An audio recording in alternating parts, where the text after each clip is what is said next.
Good morning, YouTube. Today we've got something pretty cool to review. We've got a Ferrari 355 Targa.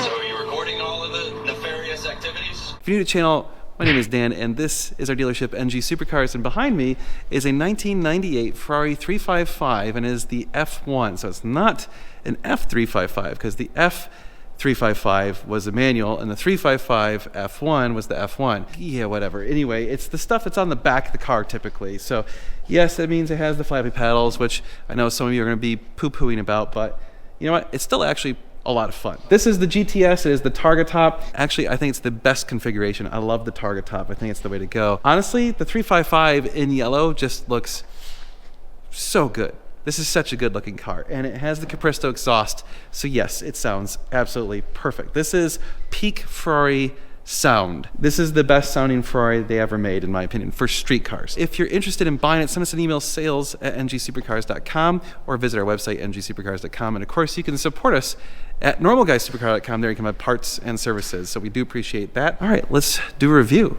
All right, so before we even get into it, the thing that everyone's gonna ask is, when was the last major? So the last major was in November of 2022. So at this point, it is still okay to go. Probably has another 1.5 to 2 years-ish, plus or minus a little bit, before it needs another engine out belt service. And yes, this is the generation of Ferraris that you have to remove the engine to do the timing belts, and you should be doing it about every 5 years, plus or minus a little bit, depending. The big thing to me is if you check on the belts and make sure that there's no leaking oil on the belts, they're probably okay for 5+. If anything leaks on them, then they're toast, and you need to get rid of them immediately. Check over the car regularly. Now, we do have some service records. We don't have all the service records going back to its whole history, but we do have a lot of recent stuff. It's been maintained very regularly, so that's the good news. And here's the other crazy thing. It's got just a touch over only 8,000 miles on it. So this thing is just almost flawless. You can tell that they've already taken care of the sticky buttons because all the controls and surfaces look perfect. The interior basically looks perfect. Everything is in super, super, super good shape. I'm gonna have a hard time finding flaws in this thing. I guess, is that just dirt? Yep, that's just dirt. So it is a little bit dusty because yesterday the winds were 50+ miles an hour here, and dust got in the building, and everything's coated in a layer of dust. So we need to wash all the cars again. There's no real paint chips almost anywhere on this thing. Up. Right there. Okay, we found a paint chip. We found a paint chip. Oh no, that's almost it. Now, in my opinion, if I was going to buy this car or keep it, I would do a PPF on the front because the paint is in such good shape and it's all original. There's a lot of brake dust, so ignore that. Josh was driving this car around a bit because we both just absolutely love this thing. It's got some scuffs on the wheel right there. It's actually not even a scuff. It looks like it's just the paint flaking off on it. The other side does have some curb rash, unfortunately, on this wheel. So you can see, from what we heard, when something was being done to the car, the wheel flopped over onto its front and got scuffed. So we can take care of that easily. We just need to send it to our wheel guy. We just haven't had time. So we'll probably get that taken care of. Oh, look at that. Oh, the valve covers even look perfect. Everything looks clean in here. There's no dust or oil and stuff. It's just, oh. We have the Capristo. Now it does still have the factory headers, so that may be something that would be changed out if you're going to keep this car a while. Those are prone to cracking, kind of like the 430s, so that's probably something to take care of. Honestly, if I was going to keep it, I would swap out the headers for some full-length headers, get rid of the cats, and just have this thing be wide open, because yes, that sound is so good. The interior is just awesome. This is the top, by the way. It's black top. It doesn't have a painted matched roof. It's got just a regular black top. A little bit of leather pulling on the airbag cover. That could probably be redone as well. That's kind of like the only substantial flaw in this car, really, is that in the wheel. And we do have the tools. Oh, look at that. There's the tools. So cool.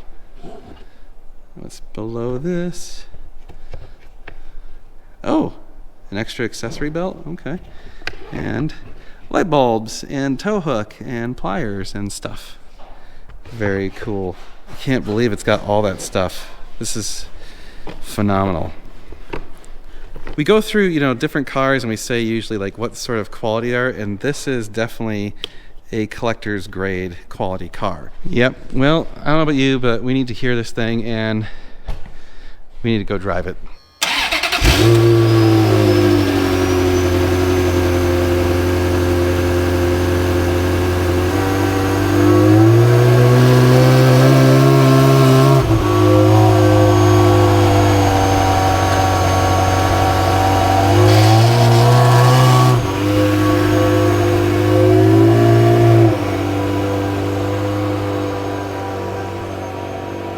Alright, so it is the old school Ferraris where you gotta disable the immobilizer first, so gotta do that first. Oh yeah, and for the 355 with the F1, it does have to be put into neutral first. And you're supposed to wait for the F1 light to stop blinking. Alright, there we go. Ready? Here we go. Oh, yes. Love this car. Now, I normally hate convertibles, but I actually really like targa tops. Okay, look at that. Great oil pressure. Sport switch, all the switches down here. Look at that. All the control surfaces feel great. You know, I haven't even tried the AC yet. Oh.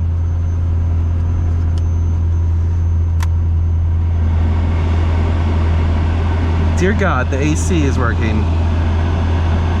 It's a freaking miracle. All right, well, we don't need it right now because we got the target top. All right, here we go.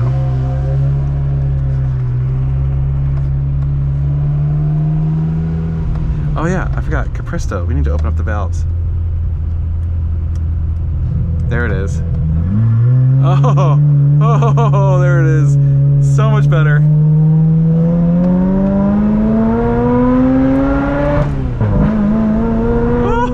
Oh, listen to that. That is just the best sounding Ferrari sound. The sound of this car is the reason why people are willing to put up with this car. The sound and the looks override all the extra crap you have to deal with. I love this car so much.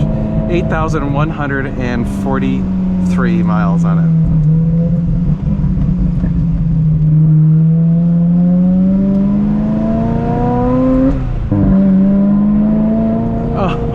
I know it's not fast on the shifts, but even then when it makes that sound between shifts, it's so good.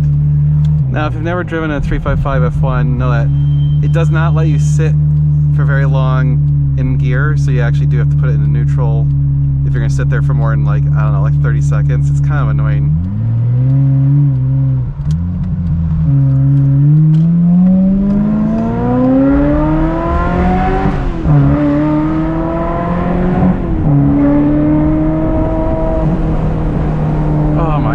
Sound.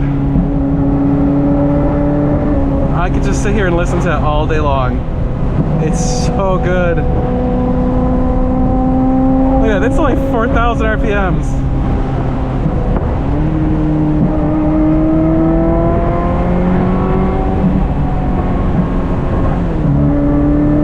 I'm gonna get some wind noise. Unfortunately, the target top is off, so that's life. I'm willing to suffer the indignity of my bald head being exposed to the atmosphere so that you may listen to this glorious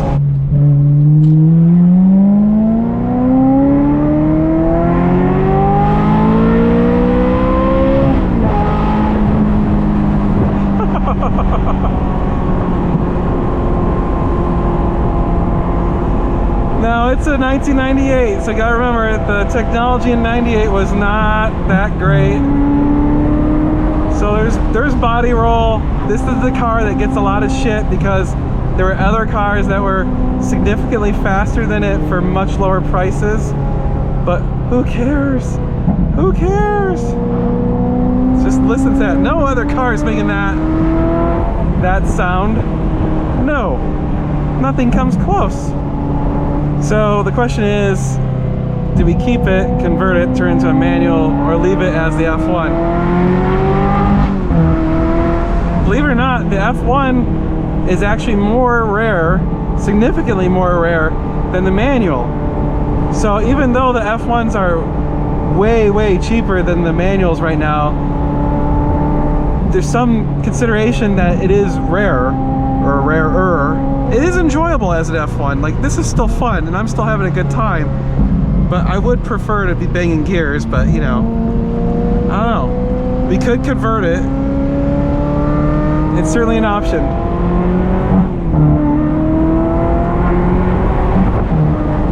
And the nice thing is, it's only like 400 horsepower, so even if you do stab it everywhere, actually I think it's under 400 horsepower. I think it's 375. So if you stab it everywhere you go, you're not going that stupid fast. You gotta try pretty hard to break the speed limit everywhere.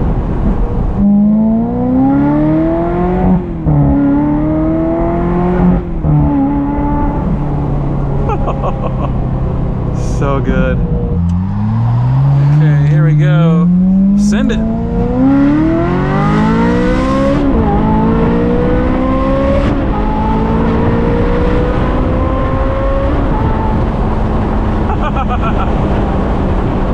Under full throttle, those shifts are legit.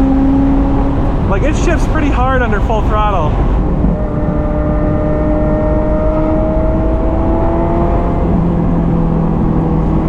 There's just nothing that sounds like a 355.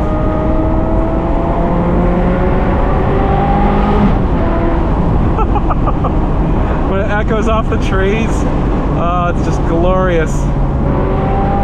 Josh and I were joking that this thing's such a time capsule that it's like, this is exactly what it must have been like to have this thing new in 1998, which would have just been mind-blowing. Like, the technology and everything then, having the shift like this, you'd be like, oh my god, look how high-tech that is. You have paddles, you don't have to use a stupid stick. It must have been mind-blowing back then, but you know, now it's like, oh well, yeah. So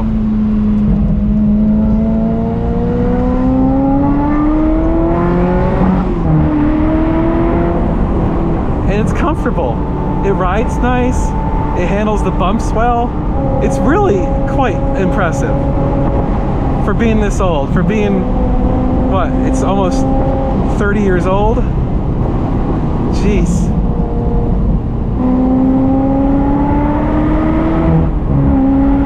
This car was made the year I graduated from high school. Yeah, I'm old. Interesting thing about the downshifts is it doesn't really do a rev blip. It just kind of shoves it in gear and decelerates. So it's not like the 430s where they kind of have a nice blip on the gas before it comes in. Even the idle sound is good on this car. All right, here we go again.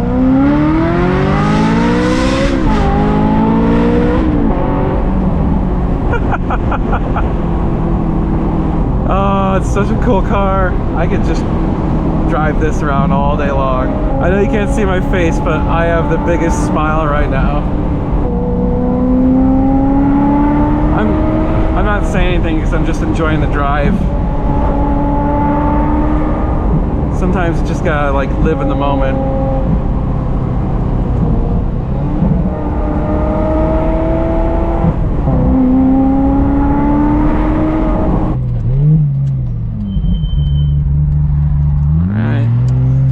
Good send here.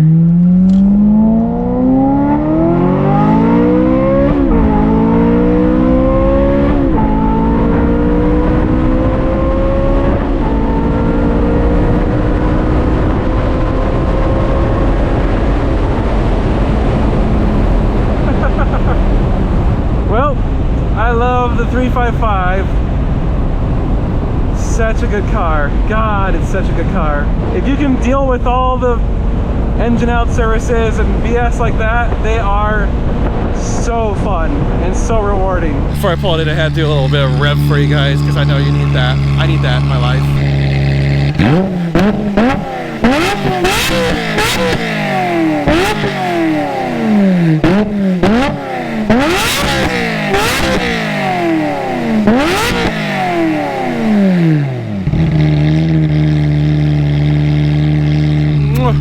Perfection. Perfection. Oh, that sounds so good. All All right, YouTube, I know it's not that fast and it's not that impressive in a performance perspective on a modern car. And it is kind of a pain in the ass to own one of these because of all the maintenance you have to do, but it's kind of known quantities. These cars have been around long enough that everything that goes wrong with them is well documented. Yes, the probability of it leaving you stranded is probably higher than a modern Ferrari, but some of that's just simply age. But when you find a car that is a clean, pristine, and well taken care of example that's got lots of maintenance history, it gives you a little more confidence that it's probably not going to leave you stranded, or at least you can predict if it's going to leave you stranded. Like, maybe it's been a little while, okay, something might happen. But man, I do love the 355. It's such an outstanding car for what it is. And if you accept the known issues with it, then you will love these cars. The sound just cannot be beat. I mean, you just smile the whole time. You don't care that you're going that fast. It's still so fun. And it is reasonably quick. It's not like it's atrociously slow. It's just not, you know, yeah, that's not even fair. Anyway, it's for sale. If you want to act quick, sales@ngsupercars.com. Send us an email. Of course, support us. Go to normalguysupercar.com, buy parts and services from us, and use the code NGS10. You'll see about 10% off basically everything we sell. And of course, if you need any stuff like conversions or maintenance or whatever, we are doing that now. Remember, we now offer services, so we can work on your car. You can ship it to us. We've had people do that, trying to help you guys out. All right, we'll see you guys in the next video. We're going to be doing a lot of cool car stuff. You're going to want to stay tuned. It's going to be sweet.